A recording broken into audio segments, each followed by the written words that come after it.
In this episode of the Eric Michaels Show, I'm going to show you how to ethically cheat your way to winning eBay auctions. These are smart, legal tricks that help you win more bids without overpaying. I'll break down the timing strategy, how to spot weak listings, how to outsmart last-second bidders. If you've ever lost an auction by a few bucks, this one is for you. Go ahead, grab the free PDF down below in the description that breaks this down in detail, and let's get started. You may have seen me do this once or twice before, but I'm going to go a little bit in depth and why it's so important. So check this out. So let me talk about the problem first. The problem is, let's hop on eBay, right? Let's hop on nice old eBay and let's go to a random card, right? Let's just type in 2024 Bowman Chrome and let's just find a random card so I could use it as an example. Oh, that's not how to spell 100.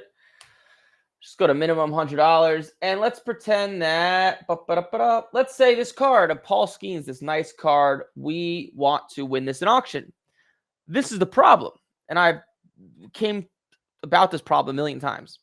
This card ends in 3 hours from now.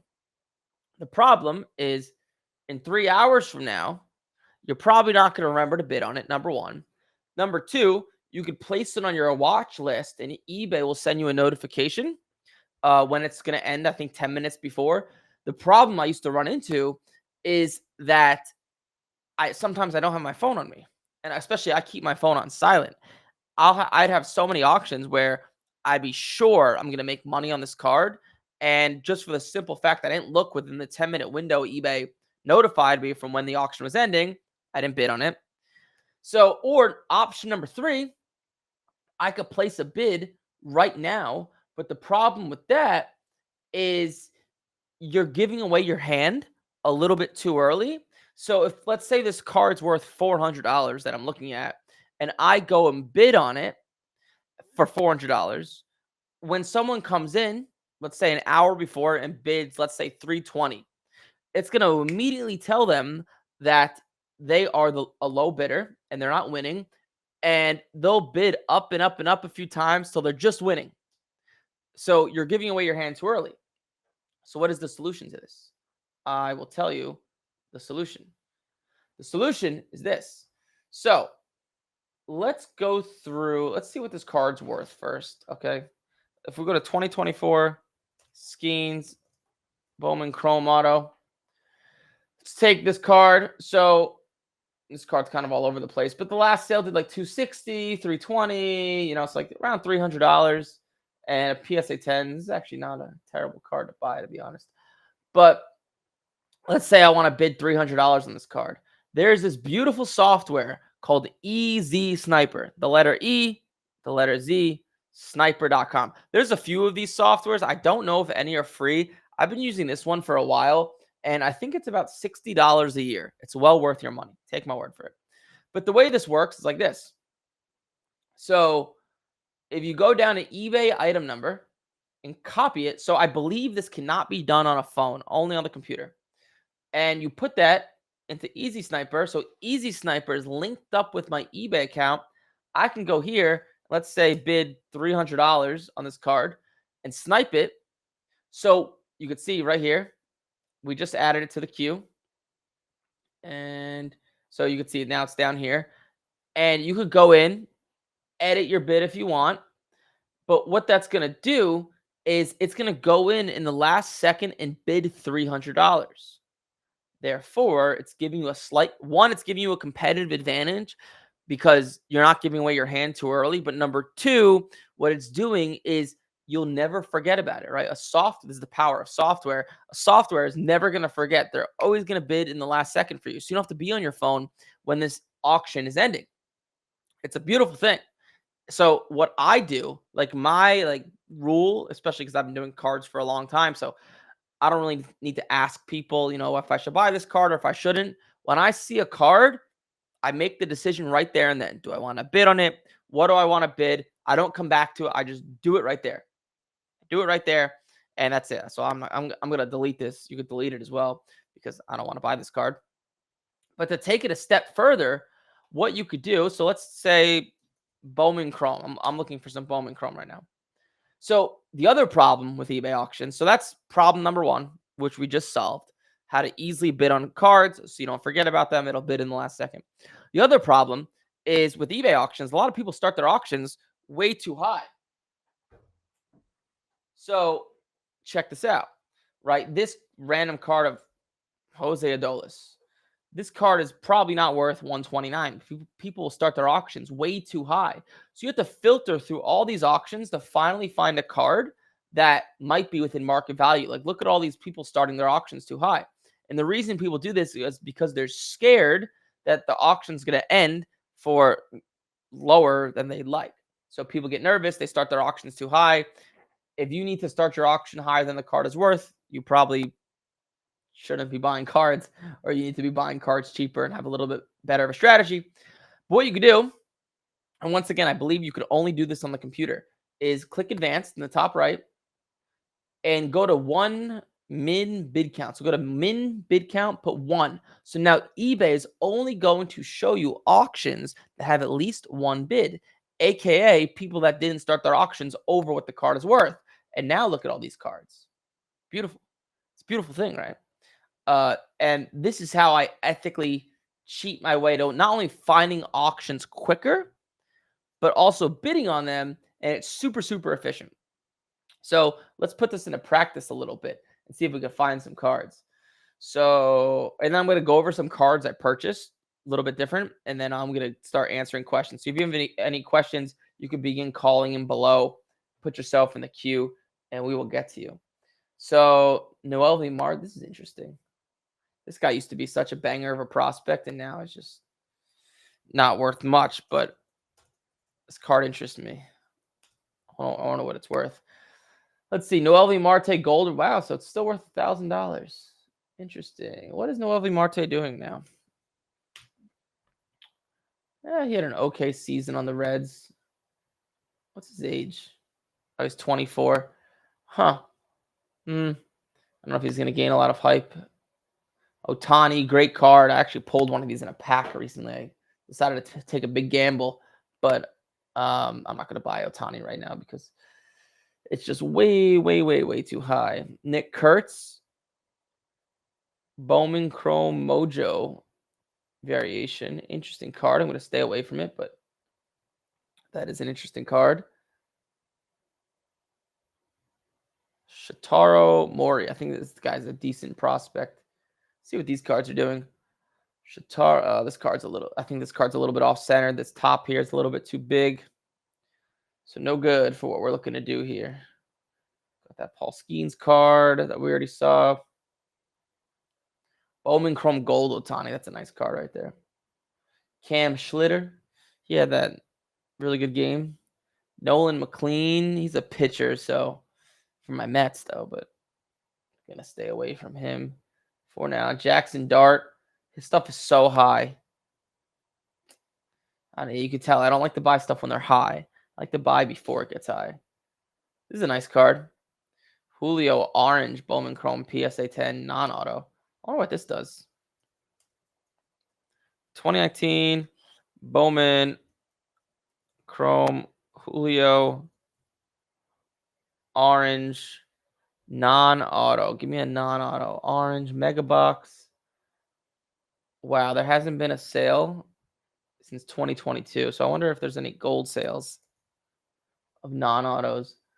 Gold did PSA 10 did $900 before the play. Oh no, this is a mega box, right? I'm looking at a regular. So this is his regular Bowman Chrome. This is his mega box. So it's slightly, it looks the same, but it's not. The regular Bowman Chrome does a little bit more, or a lot of bit more, I should say, actually. This is okay. So this is his regular Bowman Chrome. A PSA 9 did $1,000. This is actually, I'm actually interested in buying this card now. Let's see. PSA 9 did $1,000. 9 in before the season. Let's see if there's any blues. I'm just kind of looking at everything here. So a PSA 10 did $550. So I would expect a gold to do a little bit over double that, maybe 1,200, 1,300, and then the orange to do like 2,000 to 2,500. His season just ended, so people probably aren't buying him. So I bid $2,000, but to show you how to use it, right? We're going to copy the eBay item number. And what I like to do is I like to bid random numbers. So I'll bid like 2023. I'll snipe it. And now I won't forget about it. It ends. When does this auction end? It ends in 11 hours. And yeah, we're good to go. Hopefully I win. Maybe not. I probably only win like 20-30% of the auctions I buy. But yeah.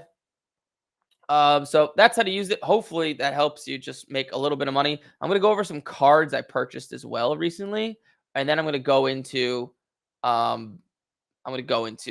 answering questions. So I like to talk about what I buy because I like to kind of show that I actually practice what I preach. So let me pull up this picture on my computer. No, not this. Let's pull this up real quick. Okay. Hopefully you guys can see this. All right. Check that out. That's cool, right?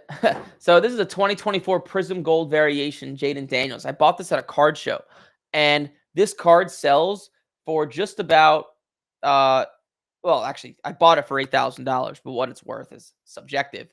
But what I plan on doing with this card is cracking it out and sending it to PSA. So the corners on it. So I think I have a back picture here as well. Let's see if I can find this. Let me see if I can find a back picture.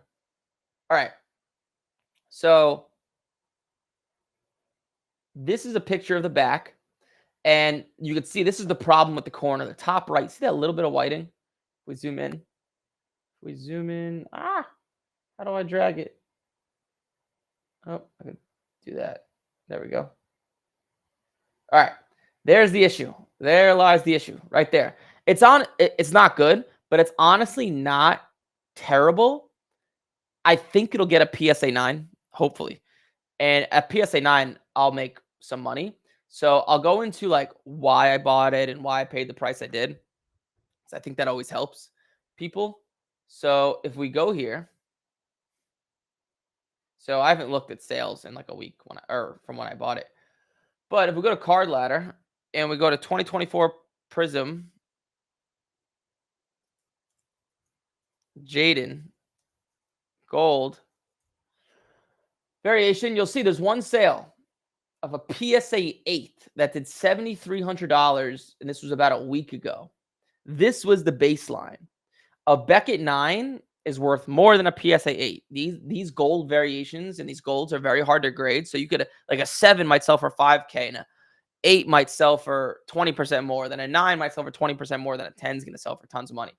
But I was looking at this and I was like, okay, well, an 8 sells for $7,300. Let's see if we can verify and look at some other sales of guys and see like what they do. So I started looking at 2024 Prism Gold variation of the next guy in line, Caleb Williams, the guy who sells for the second most at the time. And a raw at 6,600. This is all the way back in January, so it doesn't tell us too much. And then I believe I looked at Bo Nix. So he had a PSA 9 sell for $5,200. And Jaden Daniels sells for about a little over 2 times Bo Nix. Okay, and I just know this from being in cards. So therefore, I said to myself, okay, so a PSA 9 Jaden Daniels must be at least $10,000. And I'm almost confident it'll get a PSA 9. And if it gets a 10, I'll make a ton of money. So what I'm doing here is, and I might hold the card. It's down too, which is part of the reason I bought it. It could bounce back up as well. I like to buy stuff when they're down. But part of the reason I bought it is I'm like, okay, if it gets a 9, which it should, probably make $1,000, $1,500. If it gets a 10, I'll make $15,000, $20,000, $25,000. I give it like a 10 to 15% chance of getting a 10. Like with that corner, probably not. Maybe it's possible. I'm surprised Beckett did not give it a 9.5. I thought about resending it into Beckett, but this was my thought process when I was buying it. So that's one of the cards I bought. Some other cards I bought, you can see it's in this collection right here. So this is exactly what I paid on each of them. I bought this Satchel Paige 2.5 for $1,000. This Cy Young PSA 1.5 for $1,800. This Ted Williams PSA 1 for $3,000. This one I was excited about. This Lou Gehrig Gaudy PSA 2.5. I paid $5,600, and the last sale was $6,200. Not bad. It's not easy to get these cards at a discount. This PSA 2.5 Ty Cobb I bought for what I pay $5,000, and the last sale did that sale's not accurate. The last sale did like $5,200. I don't know why it says the last one did $10,000. I have no idea. PSA 1 Bowman Mantle I paid $8,000 for. You can see that right here. Paid the last. Oh wow. Okay, so the last sale when I was looking at it did $8,750, and then it looks like the last one after that did $9,000. So I did it pretty decent there. This Ty Cobb Green Portrait I'm into for $4,900. The last one did $4,500, but the reason I overpaid a little bit is because this one that did $4,500 did not look nearly as good as mine. So that's why I overpaid a little bit. Sandy Koufax PSA 3, I paid $900. The last sale was $1,150. And this PSA 1 Topps Mantle, I paid $26,000 for it. And you can see it's kind of all over the place. This is, yeah, that's my sale. So that last sale is actually mine. You can see it's kind of all over the place. It's like up and down, but you can see I try to buy them in a down. Mine looked a little in rougher shape, so that's part of the reason I got a decent deal. This Honus Wagner, 19, there's no sales of it. I had to do a lot of research into finding what it was worth. It's more of a rare card. And then you can see I think these are all the cards I purchased recently, all the vintage ones. The vintage ones I log into Market Movers. There's Bobby Orr, I paid $15K. Ernie Banks, $21,000. And I'm just buying a lot of these cards just, while they're at the down. That's kind of what, or at a decent discount. That's kind of what I tried to do. I try to buy it at comps when it's down. I try to not use the last sale when it's up. But those are a bunch of the cards I have purchased recently. And now you guys can start calling to that phone number, 813-618-2075. I'll answer some questions in the chat as well. And then Z, I see you kind of talking to yourself. I don't know if you have a question. Let's see. From Omar, do you only get the option to filter minimum amount bids on a PC? Can't seem to. Yeah, I believe it's only on. You can only do it on the computer. You can't do it on the phone. We have our first caller. Let's let it rip. Hey, what's up? You have Eric. You're live. Hey, good morning, Eric. Long time. What's up, man? Who's speaking? Oh, this is safe. This is like my third time calling. Oh, cool. Sorry, yeah, I'm terrible with recognizing voices and honestly faces too. It's a downfall of mine. Well, I meant long time you haven't been on the air because there's a couple of things that I wanted to pick your brain about. Oh yeah, on Monday. The reason I should actually say this too on Monday. The reason we didn't go live is because the Wi-Fi. Just as we were about to leave to the podcast studio because it's in a different area. The Wi-Fi in our office went down, so we had to fix it because nobody could work. So that's why we didn't go live. But anyways, no worries. You're a busy man. How can I help? Well, thank you so much. Well, I do have a couple things that I wanted to pick your brain about. I mean, I'm not sure if you'd like certain conversation to be, duration or stuff like that, but I'll talk. And if you want to let me go, just let me know. Well, the first thing is that I'm new to the card game. I've been doing it for about a couple of years. Sure. And every now and then I try a new set or something like that. And of course, the first time that I bought a 2025 Upper Deck Goodwin Champions, of course, my first hit was a Michael Jordan Black Diamond Band of Color number 220. Well, it's better to be lucky than good, right? Yeah. I mean, I do it with my son just a little bit to open boxes, but generally I usually buy singles and try to kind of do the game. But I enjoy it to do it with my son's big connection.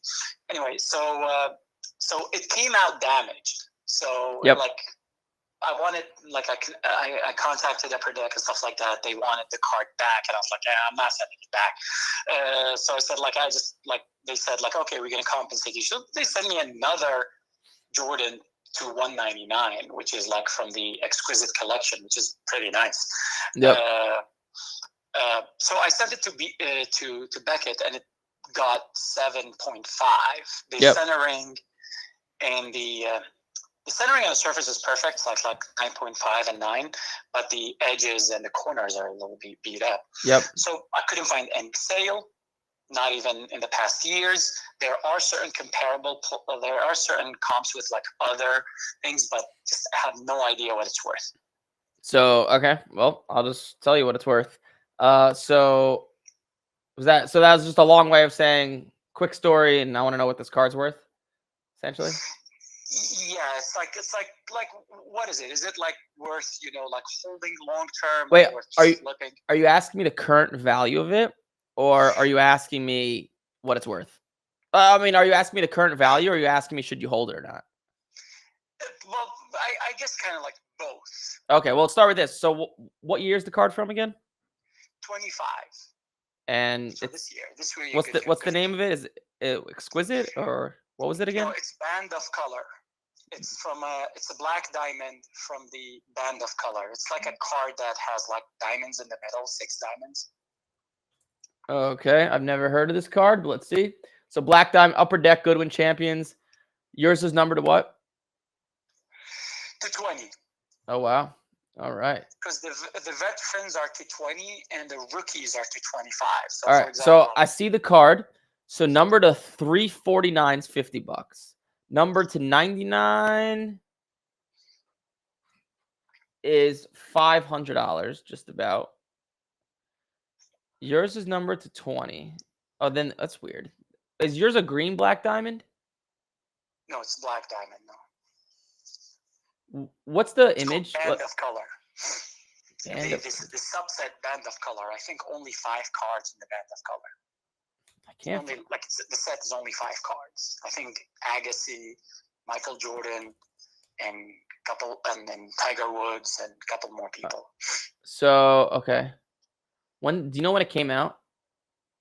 Yeah, 2025. Goodwin champions. So let's see. A Tiger Woods at a 20 did $200. Michael Jordan's probably going to be similar to that. So I would assume 300-ish in that range based on that. Mm-hmm. Not a lot of information, not a lot of sales. But yeah, it's a weird card. I haven't I'm assuming it's going to be similar to Tiger. And if Tigers did 200, he's out of 20. The out of 10, I would assume is 300-ish. And then to answer your next question, would I hold that card? Me personally, I would not. I would not hold that card. I think if you're planning on holding something long term, I think there's much better long term investments like Babe Ruth's and Mickey Mantle's and like original older stuff. The older stuff tends to do better long term. So I would not if it was me. Okay, fair. And I got pretty lucky with Topps now. They like about a month ago they had Paul Skeens. He's like, it's TN763. And I got lucky and hit, which is the red parallel game used patch ball auto. That's red parallel to 5. That's Topps Now, Skeens. What was it? Topps Now, Skeens, auto? Yeah, 7. The number is TN-763. And what was the number 2? 5? It says red parallel. I haven't redeemed it yet. This is kind of like my first question, which is, should I redeem it? Yes. So, do you know how Topps Now works? I mean, yeah, I like. Maybe you enlighten me. Maybe I don't know all the information. I know like the general idea, which is basically they have a printer on and they send cards, and sometimes they send lucky stuff. That's what I know. Yeah. So hold on. Let me see if I can find you an example. So okay, I'm gonna show it. So Topps Now, the way it works, I believe they will print an unlimited amount of cards, as many orders as they get, and they'll take a snapshot of like a famous moment or like something cool that happened and turn it into a card. So if you look here, like I just found this random 2023 Tops Now Otani card, or like this random okay, where is that Otani? So this random Otani card, over time, because there's more that come into the market. You can see the print run says 42,000, 42,000. They usually go down over time because there's just more in the market. So the faster you redeem it, the higher of a likelihood there's less of those out there. So you just redeem it. Just redeem it. Yes, redeem it and sell it is what I would do. Oh, okay. Yeah, that's easy. Yeah, I'm definitely kind of like, because I did a couple of problems with redemptions before, and I was like, oh, let me just wait on this one because I want to ask before I redeem it. Yeah, I'm not the expert with redemptions. Honestly, I've redeemed very few cards. It's not really what I do, but there's no. I could promise you, having the actual card is worth more than the redemption ticket. Oh, okay. Yep. That's cool. And like I'm also a Wayne Gretzky collector. Like I've been collecting Wayne Gretzky for like that's actually how I got into the hobby. Okay. It's like because hockey's big here in Boston, so. Yep. Yeah, I'm a big hockey guy myself. I'm a big Ranger fan. Yeah. So yeah, I know you guys beat us yesterday, right? You said Panthers? Oh, Rangers. Oh, Rangers. Oh, yeah, because you're from. Okay, you're from the New York area. Yep. New Jersey area. Oh, okay. Yeah. So the question is, and even like regardless the condition, those cars are useful. Went to Canada. You lose me? Your voice down. Can you just put your phone to like your ear? It sounds very like funny, and there's noise in the back. Yes. I was just kind of getting into the car. Sorry. No worries.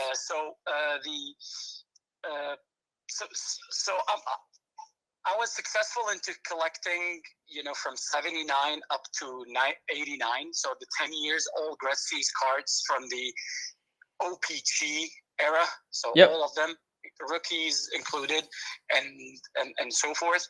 But the thing is that I do have them all raw. I get that. We've discussed actually. You actually told me that before. It's like, oh well, how can I tell you if that girl is hot or something? Yeah, I have to see a picture. Yeah. But just the general term, would those be better slabbed regardless their kind of like condition? Yes, because if it's not slabbed, people are gonna think it's fake. So even if it's gonna grade a 1, you want it slabbed. And that's including even not the rookie, like the yeah. I only slab cards that are worth at least $50 in the slab, so it makes the grading fee worth it. That's my general rule. Okay.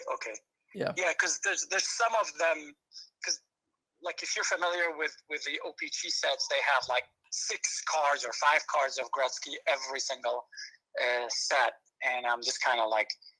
Because they have assist leader, points leader, all-star, all these things in action. So just kind of like some of them in pretty good condition. So that's definitely I'm going to send those, but some of them are not so good. Yeah. My general rule is $50. If it's worth at least $50 as a slab, let it rip. Yeah, and I'll tell you something. Those OPG people who cut the sheets, I mean, I bet they were blind. Yeah, that's why. That's why they're hard to grade. But we do have some other callers in the queue. Sure. Any other last second questions I can help you with, or you're good? No, thank you so much. I'll continue listening. I appreciate your time. Cool, man. Keep doing your thing. You got it. Bye-bye. All right, bye-bye. I got to say before we take on our next caller, is there in the queue? Oh, there's not. I thought we had some callers come in. I got to say the craziest thing. This is the craziest thing I've ever heard in my life. Okay. So we have a sales team, right? We sell people into the program. Once in a while, I help out the sales team because we don't have enough salespeople. And I got to get a sip for this because this is nuts. So I get on the phone with this guy, and this is somebody who's purchased our program already. And he tells me, so we have two programs, right? Cheaper one, more expensive one. Cheaper one, he's like, man, I paid you guys money 3 months ago, and I haven't got, he used the word fulfillment. So, like, I haven't got the fulfillment I was expecting. So I said to him, naturally, like, my goal is to help this guy make money, right? That's what I do. I want to help people as much as possible. So naturally, I say to him, I'm like, okay, let me help you.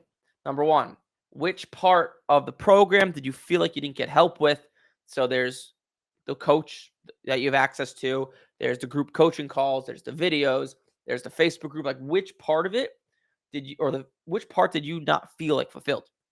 And he told me, like, the coaching calls. So first, this guy said, so the coaching calls have too many people in them. There's like 50 to 70 in them. We do them 3 times a week in like the lower end group program. And he's like, there's a lot of people in them. I'm like, okay, well, I can't help you with that. But you can answer, they're pretty valuable. You could ask questions whenever you want. Then he moves on to the coach. And he's like, the coach, I always ask him what card, like I always send him my cards before buying them, before thinking about buying them. He would always tell me no. I'm thinking to myself, I'm like, isn't that the point of a coach, to like speed up your learning curve by helping you avoid any mistakes? So this person got frustrated that the first few cards he was sending to the coach was telling him it wasn't a good idea to buy those cards because maybe the price was too high, the condition wasn't good, it wasn't the right type of card or right type of time of the year. So I said to him, well, you should be thanking the coach for that, because through rejection and through all these no's, that's eventually how you learn what's good to buy and what's not good to buy. And that coach, because he told you no, saved you a lot of money. So in my head, I'm like thinking, like, isn't that exactly what this guy paid for? But then he said this, and this blew my mind, right? So he's going on still about like how he didn't get the fulfillment that he was expecting, and he hasn't made the money that he was expecting to make. And I hit him with this question. I was like, okay, let me like help analyze to help you, because I thought by the way he was talking, he was like buying cards and losing money. So I asked him, I'm like, okay, let's go through the cards you've purchased and let's go over like what was good, what was bad, so I can help you. And this was mind shattering. He goes, yeah, I haven't bought any cards yet. And I'm like, what? Like, what? Wait, hold on. So this guy's been in the program for 3 months, and I have nothing against this guy. And this is just, I'm kind of saying this out loud because I was mind blown by it. And I always take blame myself. Like, maybe there's a way I could have helped this guy be more accountable, right? I always take the blame myself because blaming other people doesn't get you anywhere. It doesn't help you. But I was thinking to myself, I was like, how could I can't guarantee anybody will make money with cards, right? There's no guarantee in business. However, I can guarantee you that if you don't buy any cards, you won't make any money. So there's this person like saying the fulfillment hasn't been good, he hasn't made any money, but he hasn't bought any cards. And I'm like, what? So I was like, wow, this is mind shattering. And like the example I always like to use, and I find this interesting, and maybe someone else could comment or like, help me, tell me like your guys' thought process or like other people's thought processes, because sometimes I'm in my own bubble. I always like to use college as an example. So what I find interesting about like the world I'm in of like helping people online and coaching versus like college, if you go to college and let's say you dish out, 30 grand for your first year, you take out a loan, you get drunk every day, you party and you fail out and you don't do your homework, well, you're not going to pass. And when that happens, and when you join a frat and you get drunk every day and you fail out, people tend to blame themselves. They say, well, I didn't do my homework, so I failed. Why would sports cards be any different? If you don't buy any cards, you don't work with the coaches, you don't attend the group coaching calls, because this person also told me stop going to the calls because there was like 50, 60 people in them. I was thinking to myself, I'm like, this is no different than college, right? You pay a tuition. We teach you how to do it. If you do it, you'll do well. And just like college, if you don't show up to class and you don't take the test and you don't do your homework, I guarantee you'll fail, right? And I found it so interesting that someone said that out loud. Then once again, I take it to heart because I just say, okay, how can I if I could take someone like this and make them successful, I can make anybody successful. So I look at it as a way where I could improve the program because, like I said, I get nothing from blaming other people, right? Um, but yeah, just an interesting thing I had. But you guys could begin. We're the callers. You guys could begin calling in again to 813-618-2075. But I had to get that off my chest. I was like, wow, that was crazy. Let's see here. I'll go through the chat before we get our next caller in.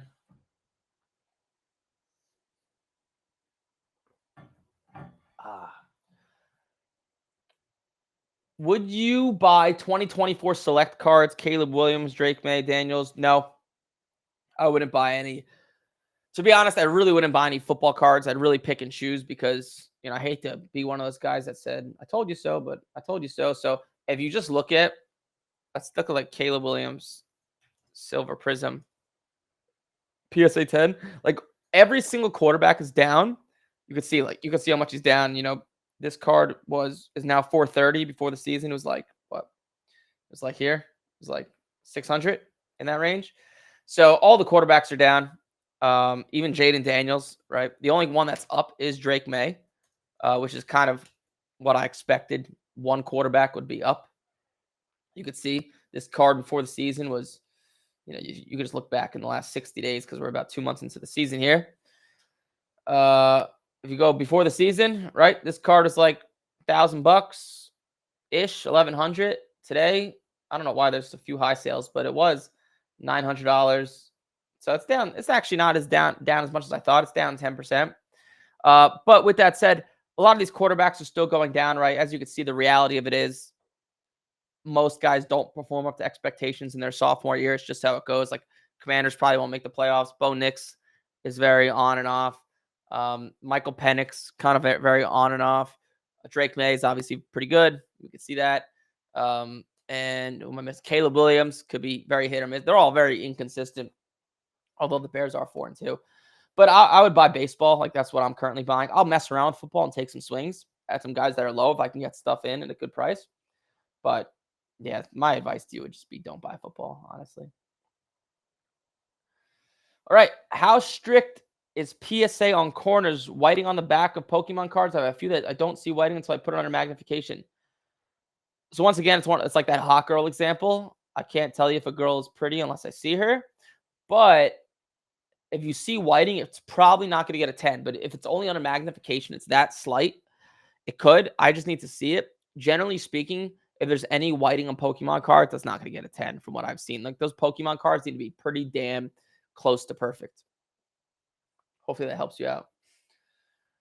Let's see here, Mr. Dom. You guys can call in and ask these questions. It makes for much better engaging content. Also, it keeps me engaged more instead of because I know it looks cool where I am, but I'm literally just talking to a lens, which it gets a little old. It's nice to have human interaction.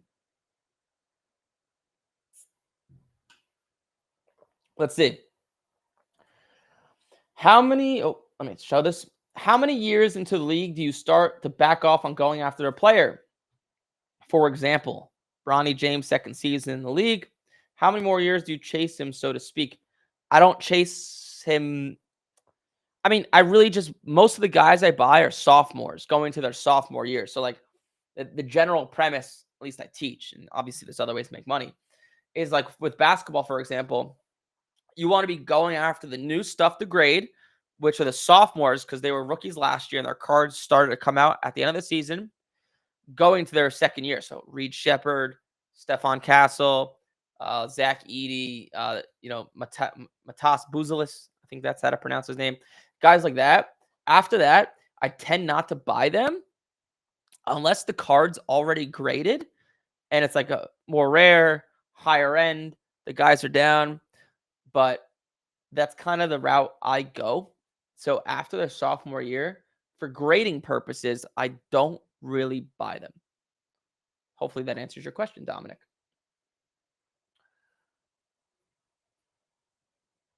what's your opinion on grading other sports right now, like playoff NFL teams, WNBA, NBA? I wouldn't buy any of it. I know the NFL card I showed you. I just like to show what I buy, but I wouldn't touch it. I would focus on baseball, Pokemon, and then you could buy football. Some of it if it's down, but just keep in mind it's a risk. So you could buy Caleb Williams, but he could keep going down. You know, you're in a better. I think you're in a better, like Caleb Williams, for example. I think it's a better position to be in than before the season because I could have told you most likely he'll go down. Now it's kind of like, is he going to go up? Is he going to go down?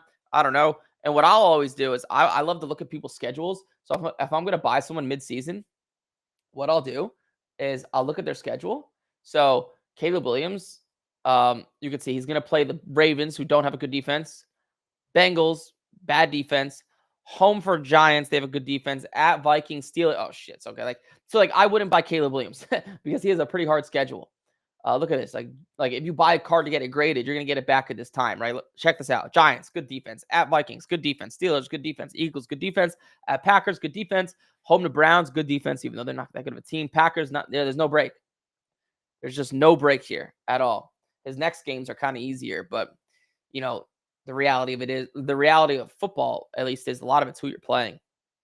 So it's kind of what I'll look at. But I won't buy, I just wouldn't buy anything in season, to keep it simple. Man, you guys are shy today. The queue is light. Maybe it's because I skipped on Monday. You guys are punishing me. Should give out a coffee. All right, let's do that. Next caller, next 3 callers actually. We will send you a $5 Starbucks gift card just after the call. Just text the phone number you're calling, and we'll send you a $5 Starbucks gift card. It's nice to give stuff away. We're getting towards the holidays, right? So next caller, $5 Starbucks gift card. We're big on giving out Starbucks gift cards. We give out a lot of them to our students as well. So let's see who likes Starbucks. Jeremy, what are your thoughts on investing in players that get traded into bigger markets? I wouldn't. Basically, right, buy low, sell high. I like to buy before the hype. So if an NFL player or MLB player, really, because they're the ones where the market matters a lot. Like football, the market really doesn't matter as much. If you're a good quarterback on a small market team, like the Arizona Cardinals, right? Smaller market team, you'll still sell for shit tons of money because the NFL is so big. MLB, yeah, like being on the Royals versus the Yankees makes a big difference. But after someone gets traded to a bigger market, the hype's there. Like you want to buy at the low before the hype train goes up. So you might want to invest in a player that could potentially get traded to a bigger market, or there's rumors about it. Then, okay, it makes sense. So like I'll never say yes to buying someone after they've went up in value, right? The name of the game is buy it before they go up in value. And no one wants a Starbucks gift card. What are your thoughts on Sasaki? I wouldn't. I try to stay away from pitchers for the most part. The only pitcher really is like Paul Skeens, Ohtani, if he counts. I wouldn't. Just he kind of disappointing year too. But yeah, I'd stay away from pitchers because they're a little bit less liquid. They don't go up as much in value. What are your thoughts? Or have you seen the Dodgers Luffy one-piece card? Oh, I'll get back to that in a second. The Starbucks gift card worked. 2 more that I can get a Starbucks gift card. Hey, what's up? You have Eric. You're live. Hey, what's going on? What's up, man? What's your name? It's Adam. Adam, what's up, man? Be sure to, after this call, just shoot a text message to this number with your email, and we'll send you a $5 Starbucks gift card. Oh, bet. Awesome. Thank you. Yeah, no problem. What's your question? How can I help? I was wondering, like, so going to like card shows and stuff, how like hard is it to look for raw cards and flip them for like to be 10s? I just feel like everybody's throwing the junk in there. Depends on the card show. So like obviously this is general and every card show is different. Smaller card shows you tend to get better deals and you could find stuff raw to grade. So bigger card shows like the Dallas Card Show, the National, the Chicago Sports Spectacular, those big ones where big dealers travel and, they come from all over, they're not going to leave a lot of meat on the bone. So there's not going to be a lot of good raw stuff to grade, to be honest. So that's kind of like the way.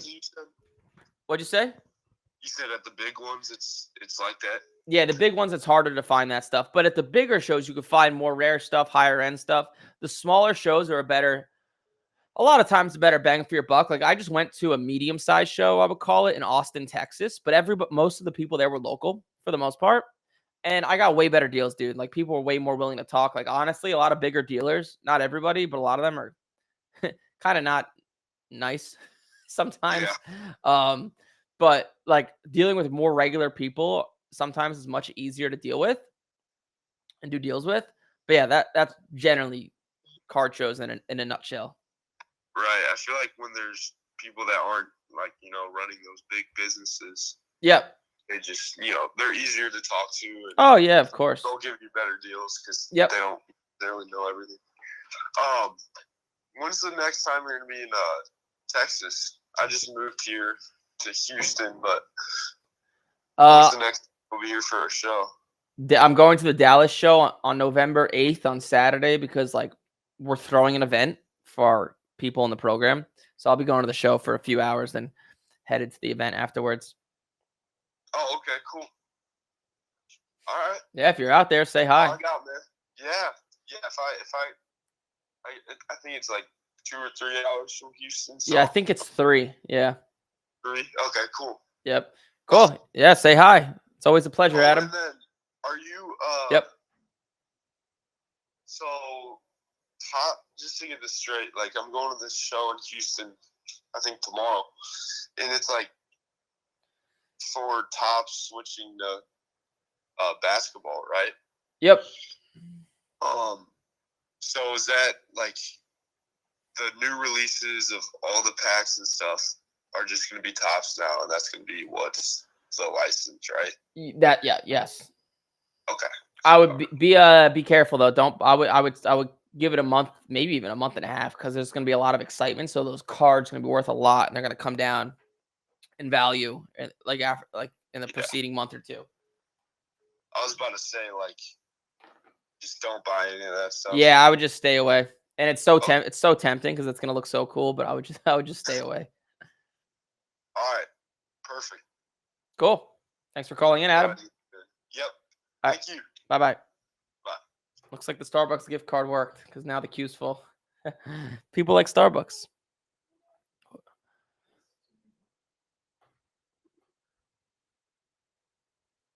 Don't say it's just 2 people. We gotta seem like there's 50 in the queue. 52 people. Whoa. Hey, what's up? You have Eric, you're live. Hey, Eric, what's up? This is Walter, Puerto Rico. You probably remember that. Walter? Yep. What's up, Walter from PR? How can I help? Yeah. Hey, I'm sorry if I get some noise. I'm driving a mail truck, so. Yeah, no worries. Sorry about that. I just have a quick question, just for advice. I'm having this here. I'll give you an example. I have this card that I've been selling cards, just posting them on groups on Facebook.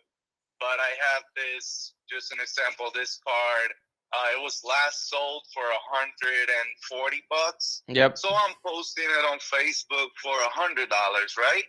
Yep. Just so I can, get rid of it. I think it's a fair price, $40 less. Yep. But then you get people messaging you like, "Oh, I'll give you $70. I'll give you 65."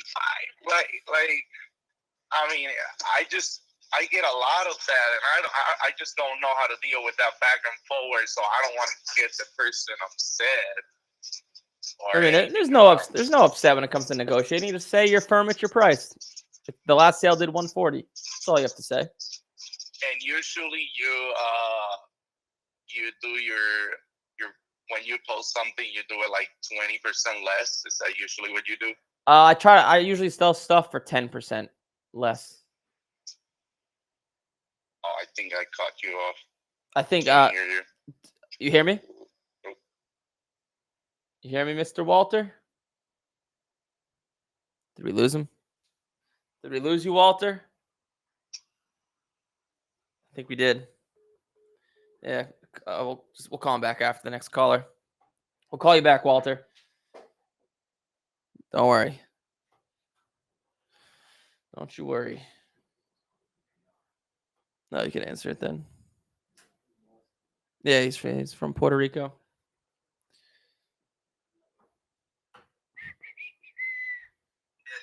Hey, what's up? You have Eric. You're live. Back after the next caller. Eric, how are you? Hey, what's up? Hey, I hear myself in the background. If you wanna. Yeah, I just paused you. Sweet. Cool. What's up? Who's calling? This is Jeremy from New Jersey. I was just I wanted to follow up on one of the couple questions I asked on the chat. One was Scoble. Like, I'm a big Met fan, so Oh, nice. Mets are Same here. trying to get Scoble from Detroit. And I know he's a hot commodity already.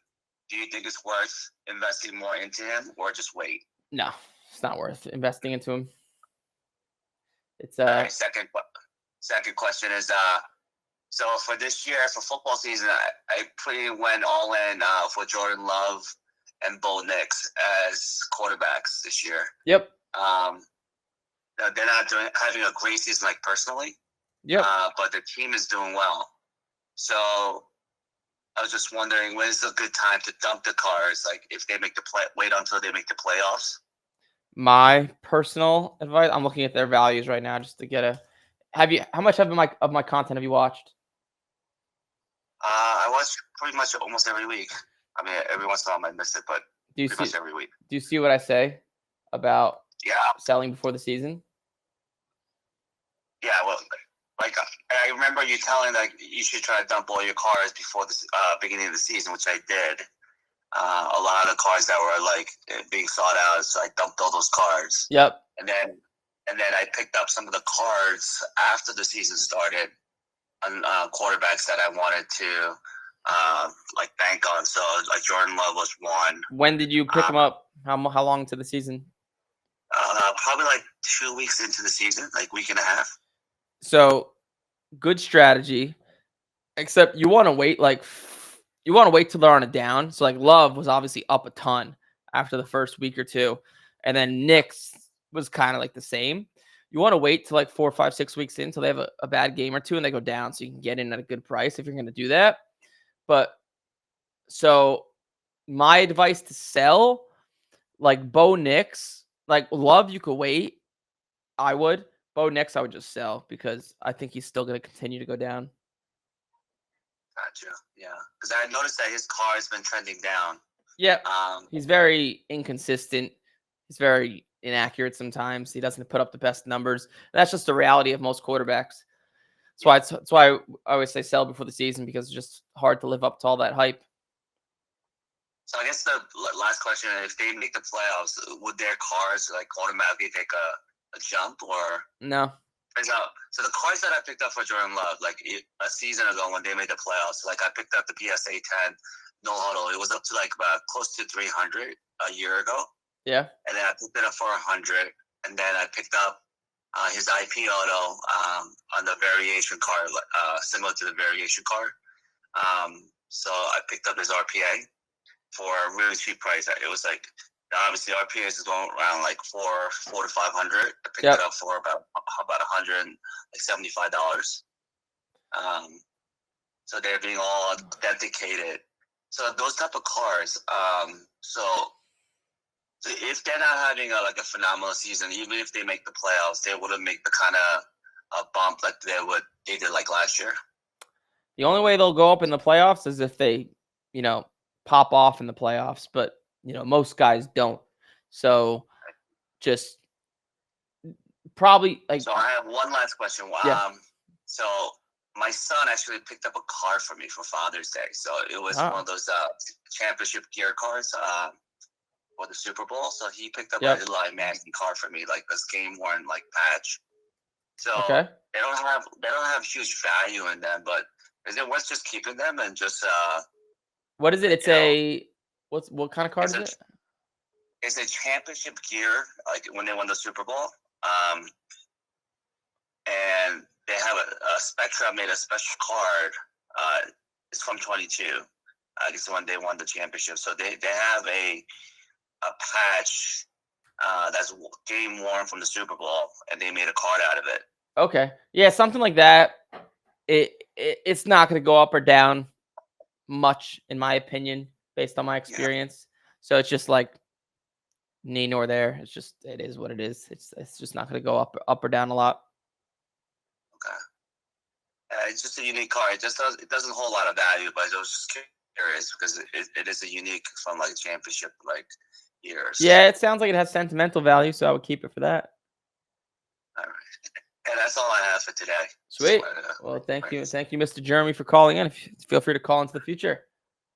Appreciate it. Thank you. All right, have a good one.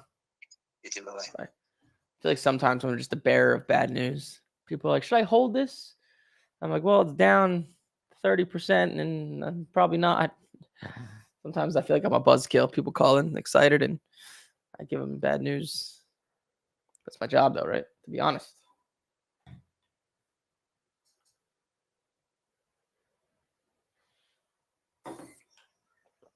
Hello? Hey, what's up? You have Eric. You're live. Oh, Eric, watching you right now. Sweet. What's your name? My name's Josh. I'm from Las Vegas. Las Vegas. I was just there 2 weeks ago, and I lost a lot of money. So Yeah, I wanted to catch you at that card show, but my wife went out of town with my daughter, so I was stuck watching my son that weekend. Couldn't go to the show. So. I was gonna say that's a better reason to go to the show if the wife and daughter are out of town. Yeah, my son has autism and he's nonverbal. He wouldn't do well at a card show. So. Difficult at a show. Gotcha. Well, the next one I might go. Oh no, I can't. There's a big one in Vegas coming up at the Front Row Card Show, I think. Oh yeah, that's what I usually go to. Yeah, is it big? Is it good? I want to say that one's around 500 tables or so. It's not bad. It's bigger than the one you came to, I'm pretty sure. How much? Oh, have you been to the one I went to? I haven't, but I saw it was, I want to say 200, 250 tables, something like that. Yeah, something like that, yeah. But cool. How may I help you? So I got an order coming back from PSA today. Yep. And I had a Jaden Daniels Mystique Gold out of 25. It graded a 7. Okay. And just the style card, it's acetate. The edges look chipped up, even though that's just the style. Yep.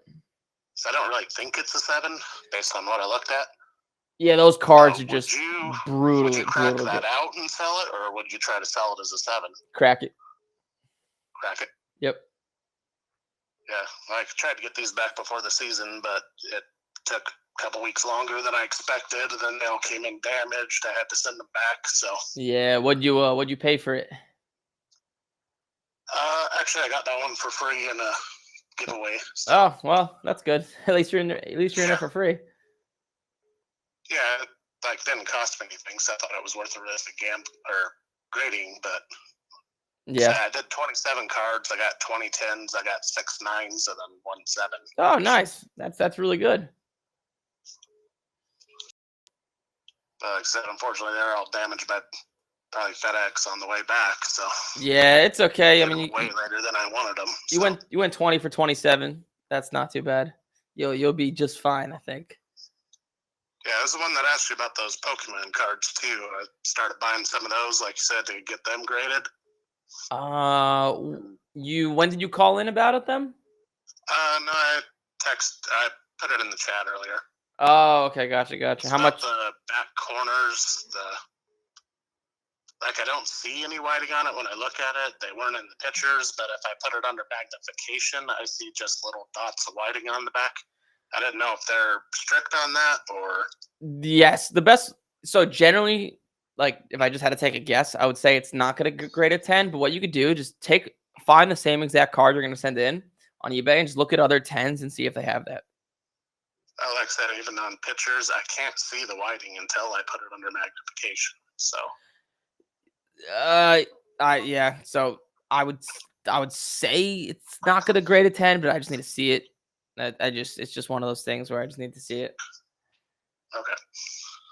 I was hoping, since I can't see it like with the naked eye, just under magnification, that it might still grade fine. Yeah, it easily could. I mean, of course, it's great. If it's that tiny, it easily could, but I just need to see how big it is under magnification.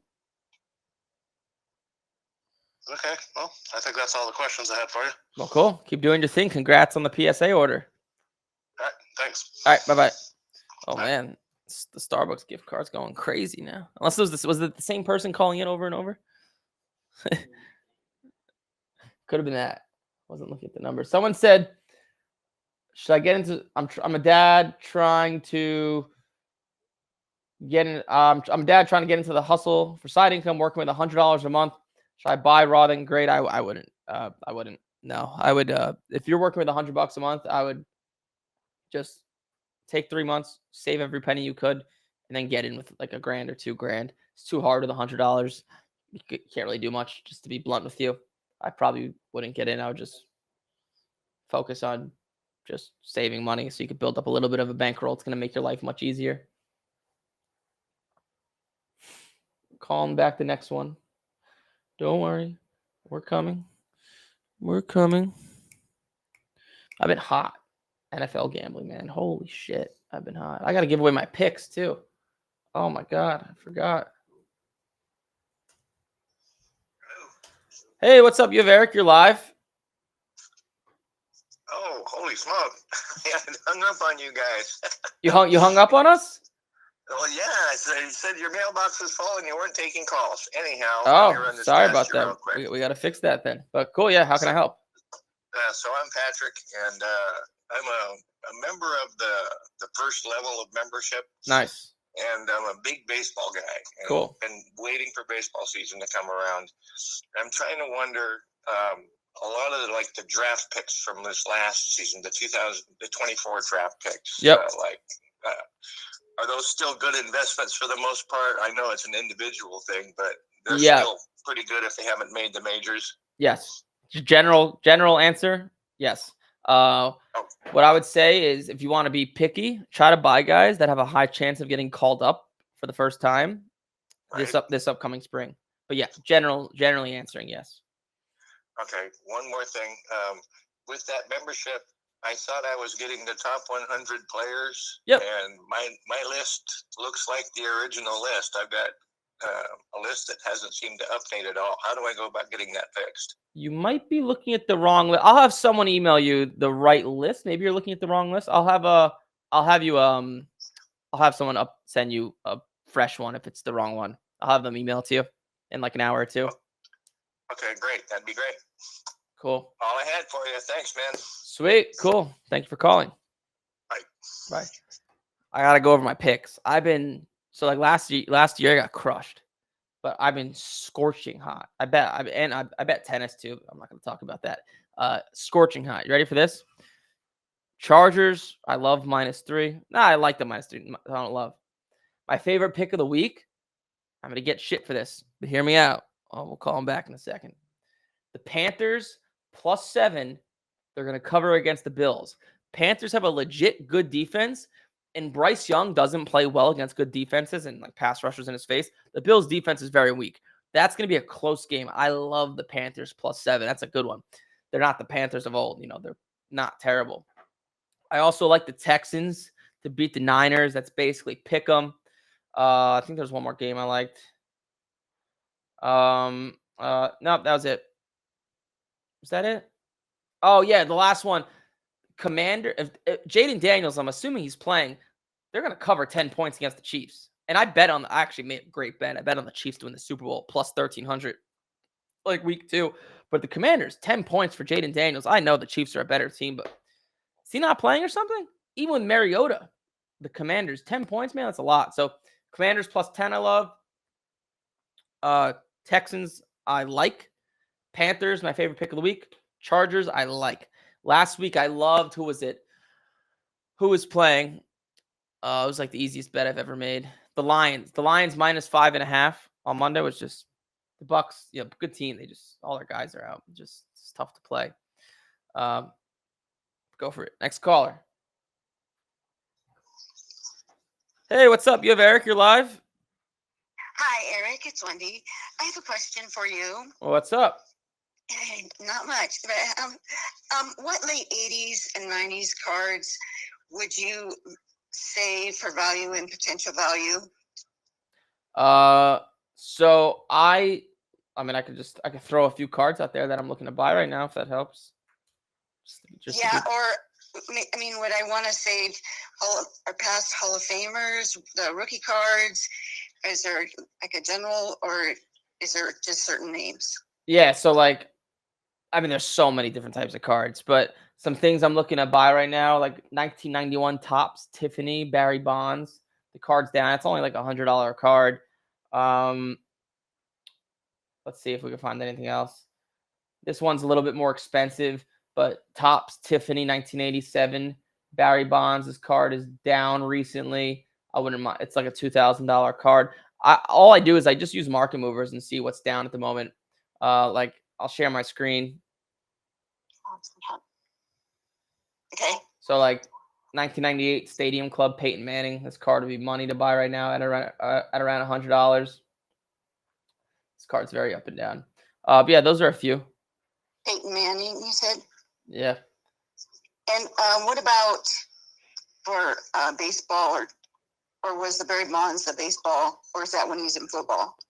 This is just vintage cards, like baseball, the Barry Bonds with baseball, but yeah, the vintage cards, the sport doesn't really matter because there's no like timing of the market because they're like these guys are retired, they're not going to play anymore. Oh, okay. What about Dan Marino or John Elway? Yeah, they're always good buys. It just depends on the type of card. So their cards are up recently, so I like to avoid buying things when they're up, just to be frank. So like the rookie cards at least. So I would stay away at the moment. Okay. At least from what I saw, their cards are up. So I just like to avoid things that are up and go after things that are, not up.